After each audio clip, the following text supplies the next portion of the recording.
And thank you so much to the Manitoba Craft Council. I'd like to especially thank Tammy Sutherland and Tamawa as well, and of course Raw Gallery. This is really exciting for me.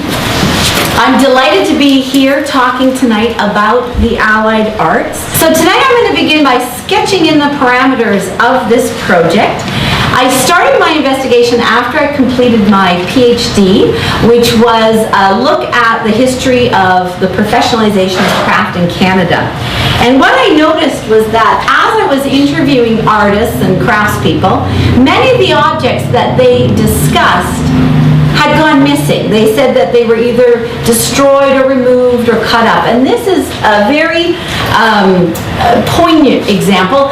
This is Carol Sabiston. She's a British Columbia textile artist. This is her huge sunburst textile piece that she designed for the opening ceremonies of Expo 86.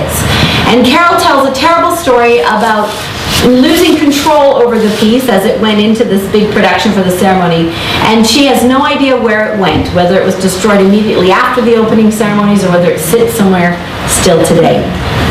So I started to wonder about where these objects had gone. And then I began to speculate whether or not this idea that they were craft played into the demise of so many pieces. So when I first started contacting these large-scale public buildings, I would ask them if they had any architectural crafts in their collection.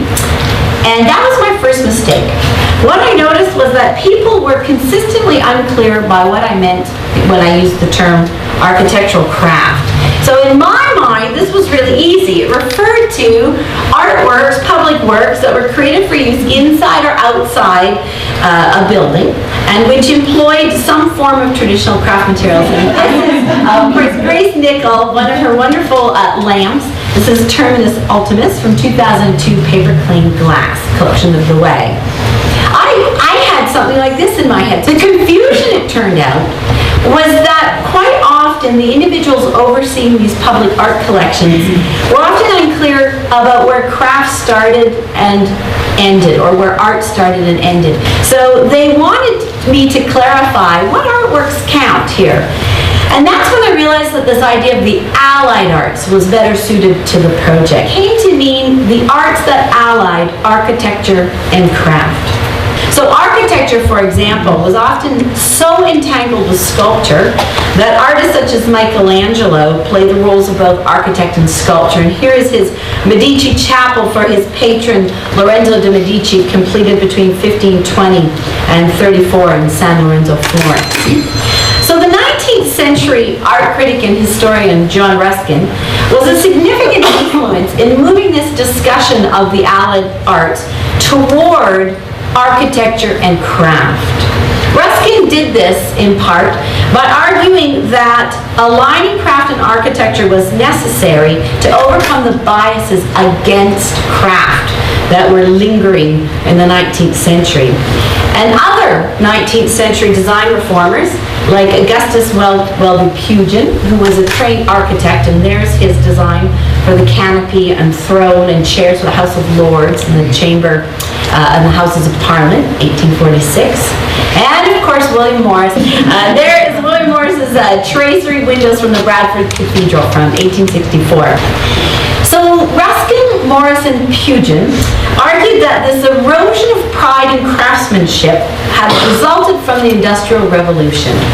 And it was essential then for craft to find a role within architecture in order to raise its status. And they went on to espouse principles that align craft with architecture. There was no doubt that this had a tremendous influence, and it did here in Canada as well. Canadian architects and craftspeople were very familiar with the philosophies of Ruskin and Morris, and they were also present in the libraries of major Canadian architects like Montreal's Maxwell brothers, who were responsible for Winnipeg's CPR station, which they completed in 1904, and I believe is the Aboriginal Centre of Winnipeg today. And you can see here that this is not a true arts and crafts building, but the Maxwell brothers brought together some elements of the arts and crafts style, and they have been called the leading architects in the arts and crafts style in Canada. However, However, despite Ruskin and Morris and Pugin's urgings that craft and architecture be regarded as the Allied arts, the lived reality was in fact very different.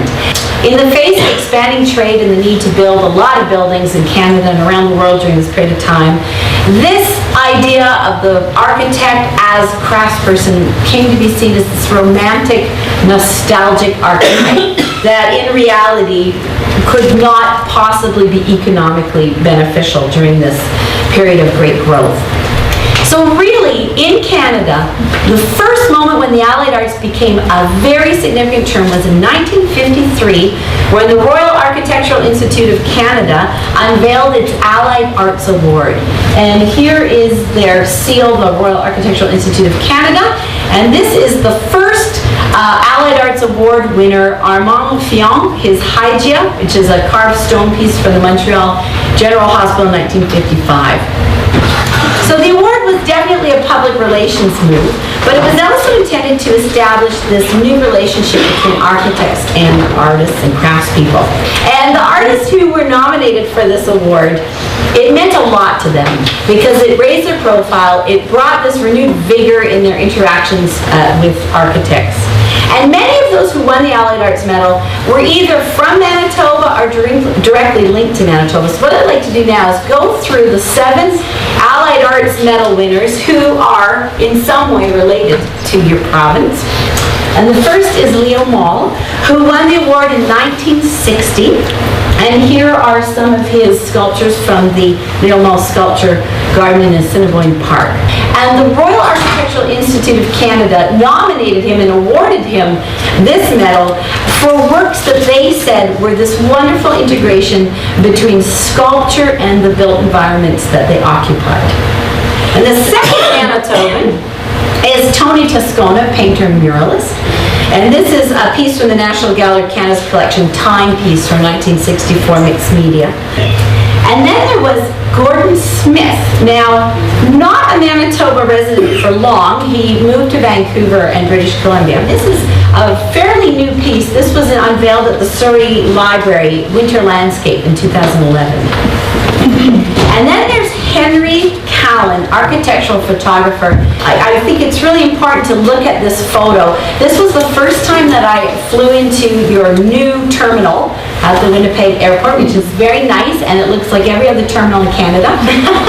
Henry Callan was the architect, nominated for his architectural photography, and he published a book called Henry Callan's Winnipeg, which has these fantastic images in it. And then, of course, I know he's not Manitoban, but Joe Fafard, sculptor, and of course, this is his wonderful piece called The Pasture. It's pretty dramatic. And then there's Av Isaacs, who is a very well-known art dealer and art activist. Now, he is a Torontonian through and through, but he grew up here in Winnipeg. And finally, one of the most recent winners of the Royal Architectural Institute Allied Art Medal is Warren Carther. In 2007, he won for his architectural glass, and I just saw his new piece at the new airport, which is wonderful. And this is his Prairie Boys Dream from the Investors Group here in Winnipeg from 1994. So the artists who were nominated for and received this Allied Arts Medal, it meant a lot to them. It still, I would argue, means a lot to them. It showed that their work was appreciated within architectural circles.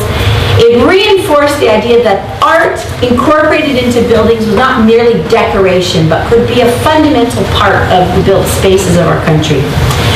It also pointed out, however, that architects and craftspeople and artists needed to work better together, that they needed more opportunities to work together. And I would argue this is still something that we face in the country today. But Manitoba was a leader in reinforcing one of the most important areas of education that allowed architects and craftspeople to work together, and that was this field of interior design. So interior decorators, however, hold a lot of power. They are the individuals who often mediate the intersection between craft and architecture. And once a craftsperson completes a commission, this was really interesting to find out. Often, they lose control over how the piece is mounted, where it's mounted, and for how long it's mounted. And if you look at the legal documents around artworks in public buildings, what I found at the archive was that it was not until very recently that artists demanded moral rights over pieces. And in fact, this still doesn't happen that often. The idea being that you own the piece as it goes forward, so your moral rights trump the rights of the interior designer, the building manager, etc. However, the roots of interior design as it was developed here at the University of Manitoba were very different.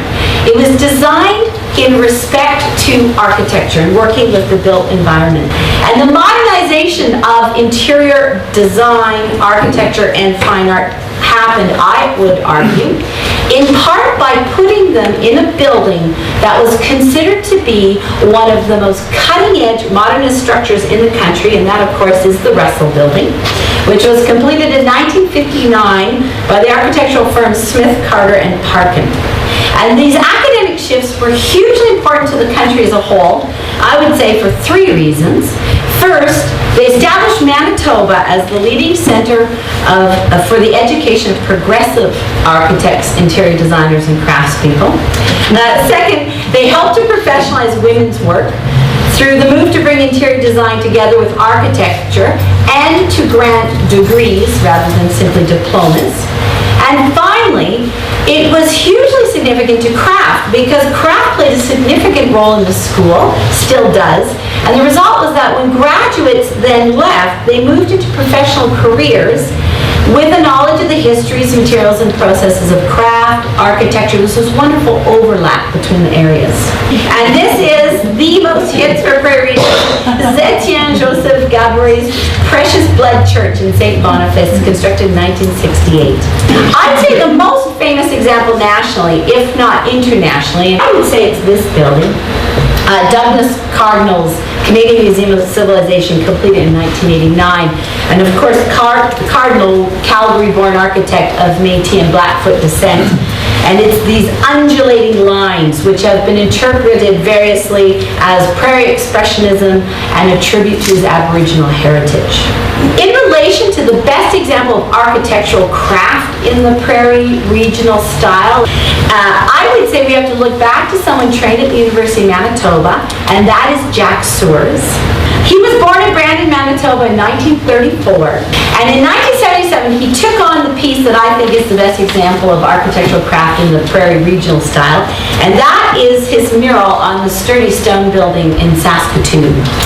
And you can see from the large view of it, there's the overview of the mural at one end and a detailed close-up of it below. He designed, and a team helped him execute and install this enormous 2,900 square foot ceramic tile mural. The Sturdy Stone Center was constructed in the shape of a trapezoid. It's been called the ugliest brute modernist building in Canada. But this is where the prairie expressionism comes into play. It's enjoyed a very nice, quiet life. But the same cannot be said of what I consider to be the most famous piece of hated public art in the country. I would argue it's right here in Winnipeg. And that is, of course, John Nugent's No. 1 Northern. This piece is, of course, an enameled steel sculpture, easily recognized as art. It's mounted in front of the Canadian Grain Commission building. It was put there in 1976 as part of the federal government's 1% art program. And despite the fact that it was an ode to the prairies, I mean, No. 1 Northern is the name of a type of wheat. He really wanted it to be part of the proper setting. It was met with an instant dislike from people, including the ministers in the federal government who were ultimately responsible for the building and for the artwork. Well, architectural craft commissions can be enormous, and I put this on. This is Joyce Whelan's Barren Ground Caribou, which is 2.4 by 9.1 meters long in the Spadina subway in Toronto. It was installed in 1978. Architectural craft works like this one often aren't inside, just because the materials mean that you can't put a giant quilt outside for 35, 40, 100 winters. But this means that the craft pieces are a little more subtle. They're inside. Oftentimes you have to know where to go to find them. You're not driving by them as often. So to wrap up today, I'd just like to say that there are thousands of examples of these allied arts, architectural craft works in the country. Whether they're tucked away in boardrooms or being walked past every day in lobbies, and here's Warren Carter's Manitoba Lotteries Corporation glass wall from 1996. But they form a really fundamental part of the structure of our Canadian landscape. In Postwar Canada, there was an increased interaction between architects and craftspeople. And it resulted in this feeling that the allied arts was a viable relationship.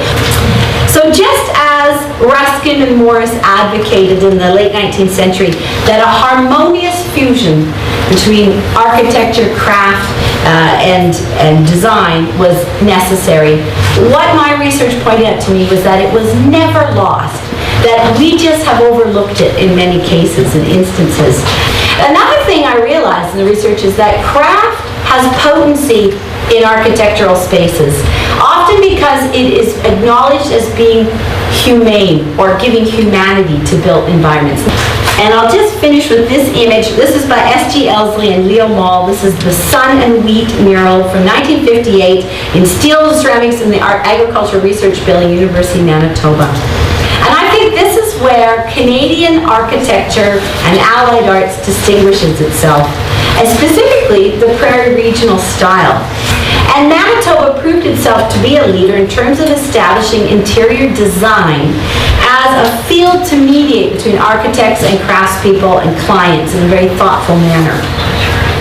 And thanks to our federal government and provincial government and now municipal government's 1% art programs, we have a huge number of buildings that have incorporated these wonderful examples of art.